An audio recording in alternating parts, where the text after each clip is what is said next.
I should have trusted my gut the moment I saw her standing there with a leather folder in hand and a smile that didn't reach her eyes. My name's Hannah. I'm 29, a CPA, quiet by nature, not the type to make a fuss. I married Graham Adler 2 weeks ago. He's a physics professor, sweet to the core, thoughtful, the kind of man who holds your hand when you're crying at 2 a.m. even if he doesn't understand why. But he's also his mother's only child. That should have told me everything. See, I grew up raised by my aunt after my mom passed. My Aunt Elaine wasn't rich, but she was brilliant with real estate. Over the years, she slowly built up a small portfolio of rental properties, all while working as a librarian and sewing her own clothes. Everyone in the family thought she was eccentric. I thought she was a genius. Before she passed, she left me one of her buildings, a 5-unit rental just outside the city, fully paid off, cash flowing, and she made me promise not to tell anyone, not even Graham, until I was sure I knew who I could trust. At the time, I thought she was being overly cautious. Now I think she was a prophet. 10 days after our wedding, I was drying my hair in our tiny hallway bathroom when the doorbell rang. Sharp and fast. I wrapped a towel around myself and peeked through the window. And there she was, Lorraine Adler, my brand new mother-in-law, perfectly pressed pantsuit. Blazer so stiff it probably could have stood on its own. And beside her, a balding man in an ill-fitting suit, holding a leather case and looking like he'd rather be anywhere else. I opened the door. Lorraine? Good morning, Hannah. Her smile was sugar-coated and brittle. This is Mr. Combs. He's our family's legal advisor. Legal advisor? We thought we'd drop by and handle a few small things, nothing too serious, just standard post-wedding paperwork. I blinked. Graham's not home. He's at the department. That's fine, she said, stepping inside without waiting for permission. This is more for you anyway. I let them in. It was awkward. Lorraine pretending everything was casual while her lawyer unfolded forms on our coffee table like we were closing on a house. I brought out tea I didn't want to make, cookies I hadn't planned to serve.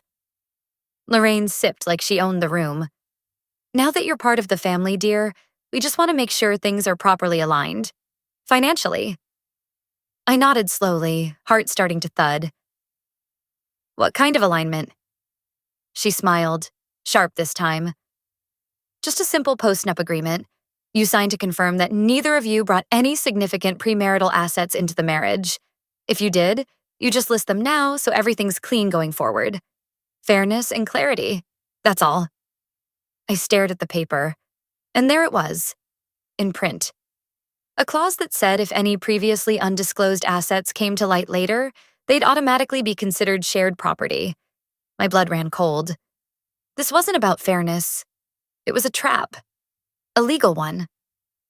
If I admitted to owning that building now, it would be mine.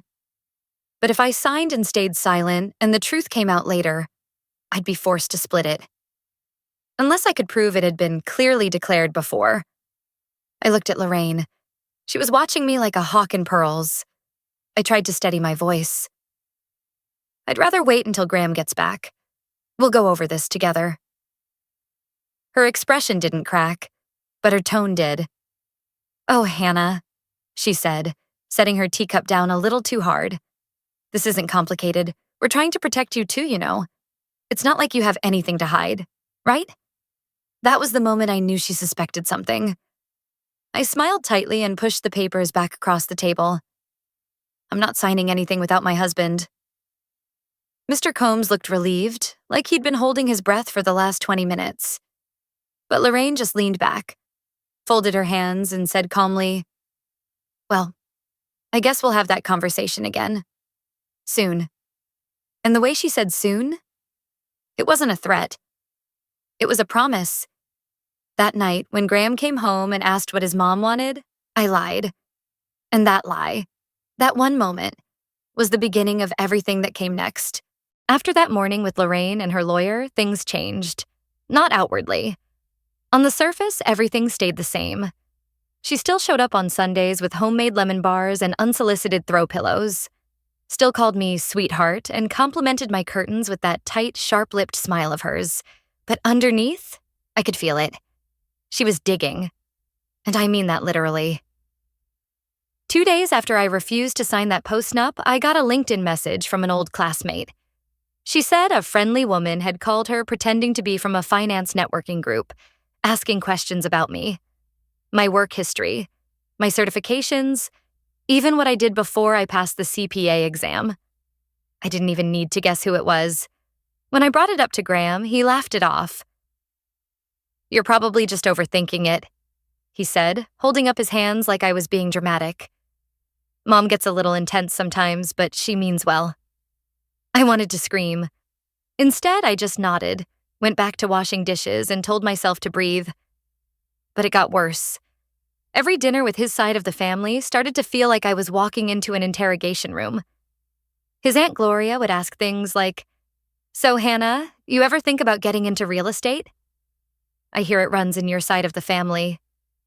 Followed by a knowing look at Lorraine. His cousin would chime in, "You guys planning on buying something of your own, or just sticking with what Graham's parents gave you?" Always smiling, always casual, always cutting just deep enough. I kept my cool, said we were saving up, said we were taking our time.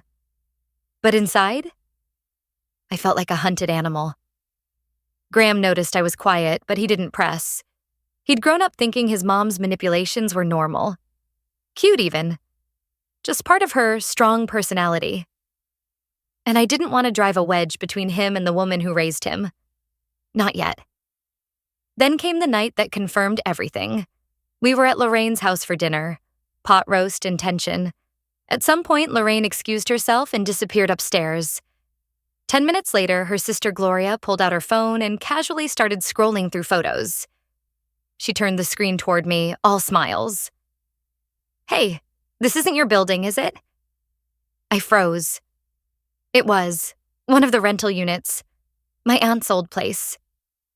A photo I'd taken when I repainted the exterior last spring, before listing it. The picture had only ever been in my personal phone. I swallowed hard. "Where did you get that?" "Oh, Lorraine showed me. Said she stumbled on it while doing a property search near the old freeway exit. What a coincidence, right?" No, it wasn't. Lorraine had gone through my phone. I felt my stomach drop. She must have snooped when I left my bag unattended last week. That bathroom break she took while I was prepping salad in the kitchen. That was it.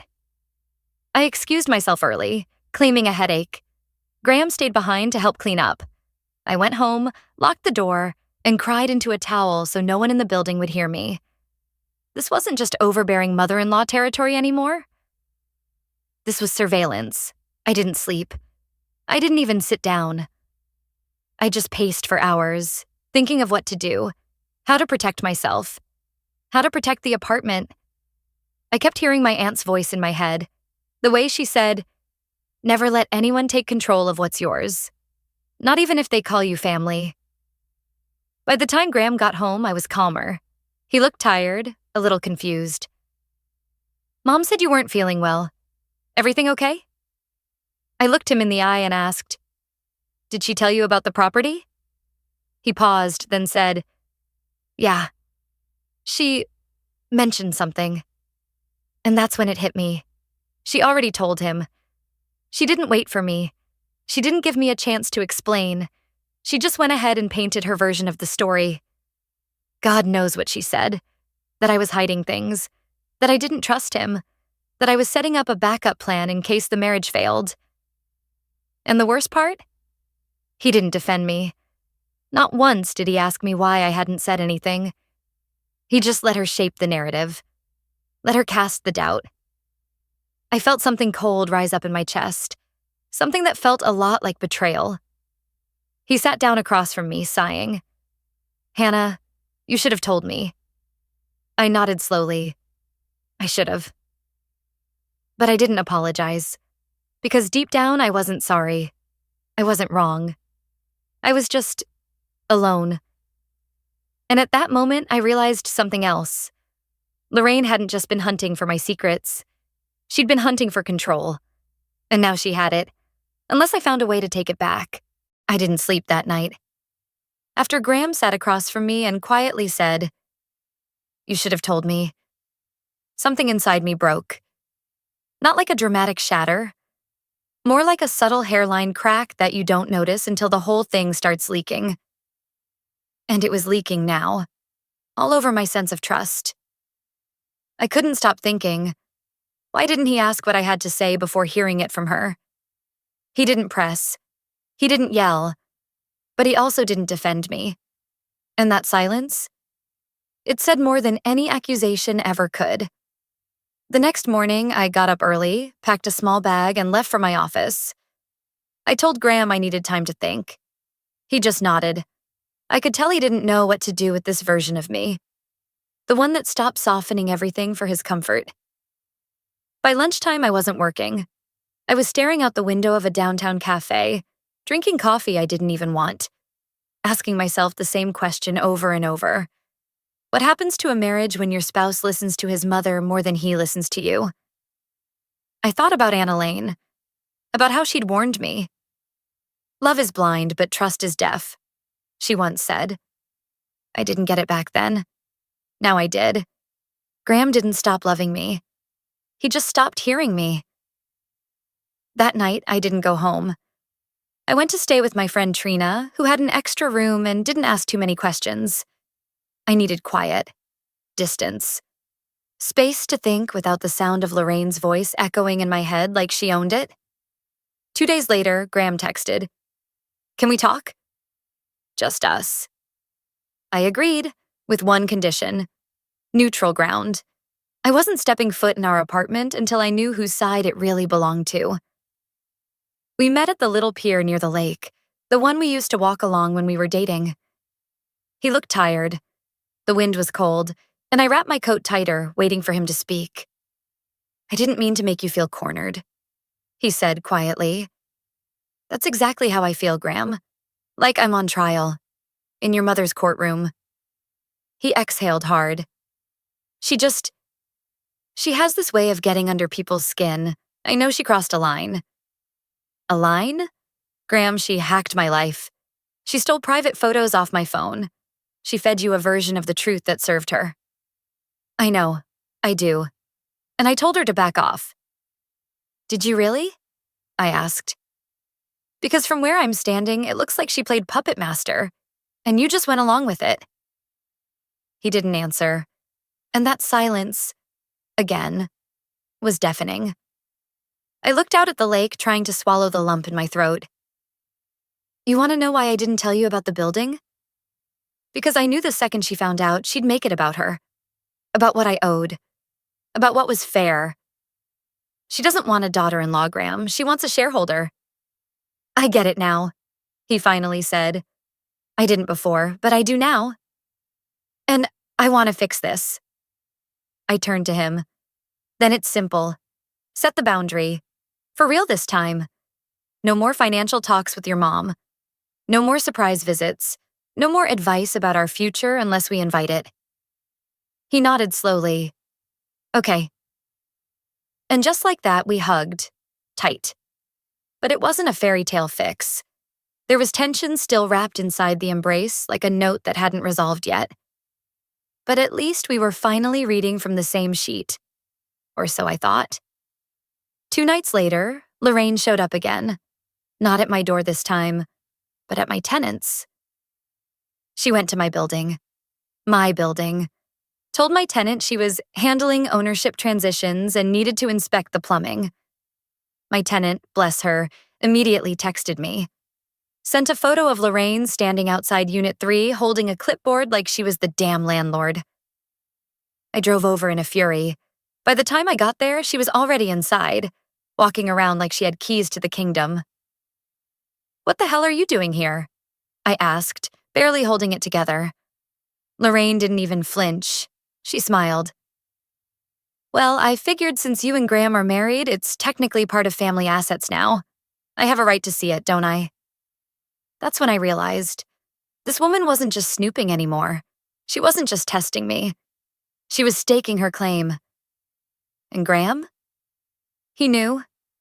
He gave her the address. When I walked into my own building and saw Lorraine Adler pacing the hallway with a clipboard like she owned the place, something in me snapped. Not rage, not fear. Something colder, quieter, the kind of clarity that shows up when your body's too tired to panic anymore. I didn't yell. I didn't argue. I just said, "Get out." She blinked at me like I was being dramatic. "I was simply making sure your tenants are living in safe conditions. That's all." "They're not your tenants," I said, stepping in front of her. "This isn't your building. This isn't your name on the deed. You have no legal standing to be here." She gave me that smug, tight-lipped smile. "Hannah, you married into this family. And in this family, we don't keep secrets. You can't expect to have private assets while benefiting from ours." I laughed once, sharp and bitter. "What assets are you talking about? The apartment you decided we could live in rent-free so you could hold it over our heads? You think that makes you entitled to my inheritance?" "You should be grateful," she said flatly. "Everything Graham has, his job, his life, he got because of me. I built his future. If you think you get to cut me out now that you have a ring on your finger, you're mistaken." That's when I knew. She never saw me as a partner to her son. I was just a variable, a threat to her control. I didn't argue anymore. I opened the door, pointed to it, and said again, "Out," before I call the cops. She glared at me like she wanted to spit poison but didn't want to stain her blouse. Then, slowly, she walked out, heels echoing down the hall like gunshots. I locked the door behind her and leaned against it. My hands were shaking, but my mind wasn't. I finally saw things clearly. Graham wasn't going to fix this. He couldn't. Because Lorraine wasn't in the background of our marriage.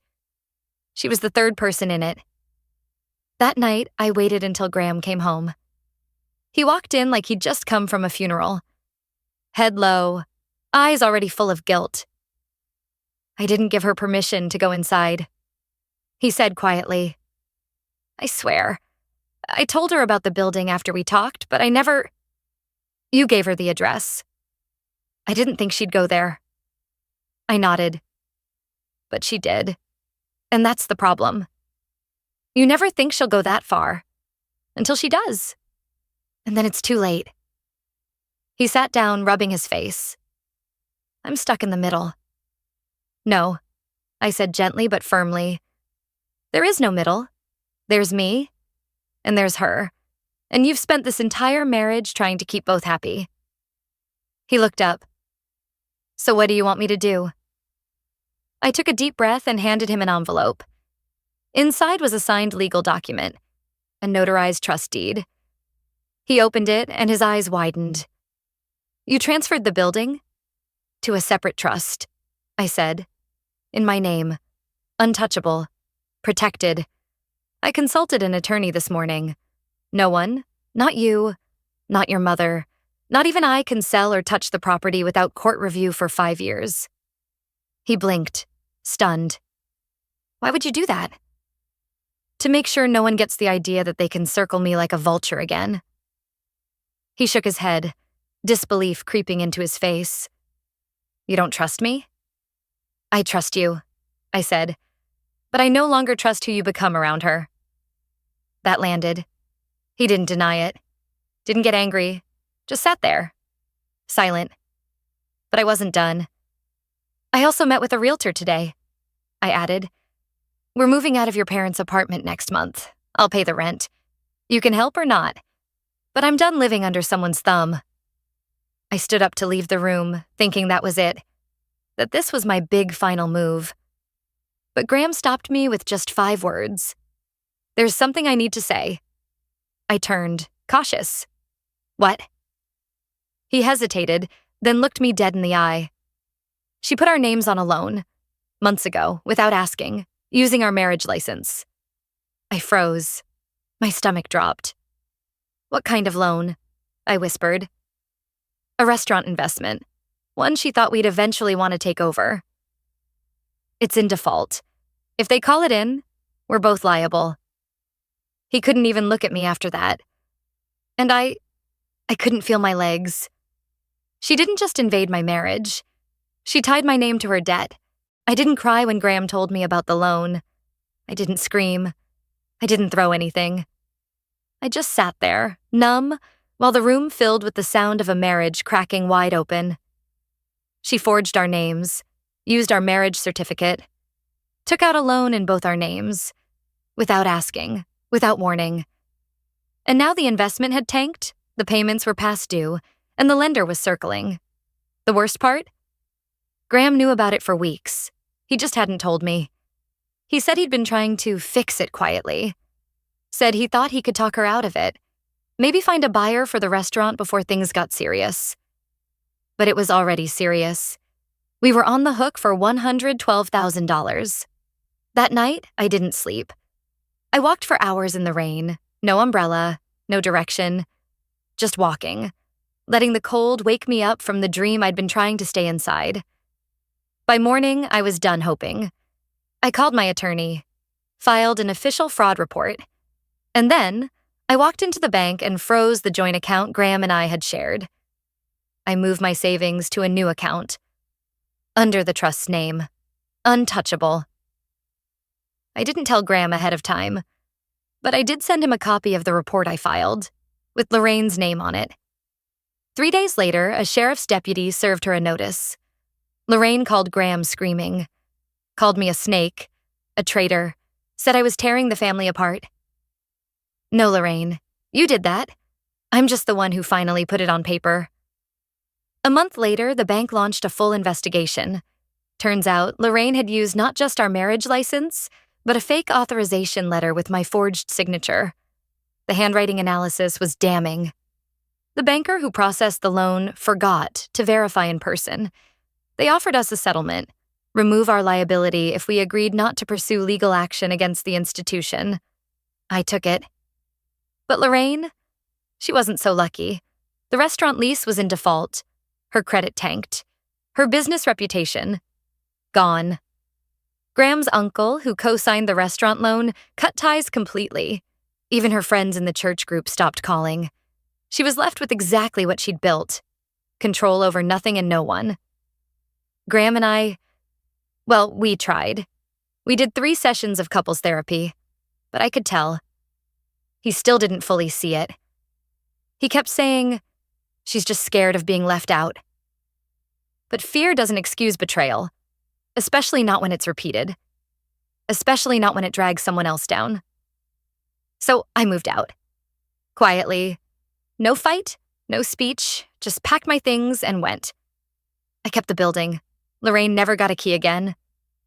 And Graham? He still texts sometimes, but I don't answer anymore. I don't need closure from him. I already gave it to myself. You know, I used to think setting boundaries was about saying no, but now I know it's about saying enough. Enough hoping someone will change. Enough shrinking yourself so others feel comfortable. Enough apologizing for protecting what's yours. If you've ever had a Lorraine in your life, or worse, if you've married into one, just know you're not crazy, and you're not alone. If any part of my story hits close to home, I hope you'll share your own in the comments. I'll be reading. And if you'd like to hear more stories like this, you're welcome to stick around. Thanks for staying with me through this one. I didn't think I'd ever tell it.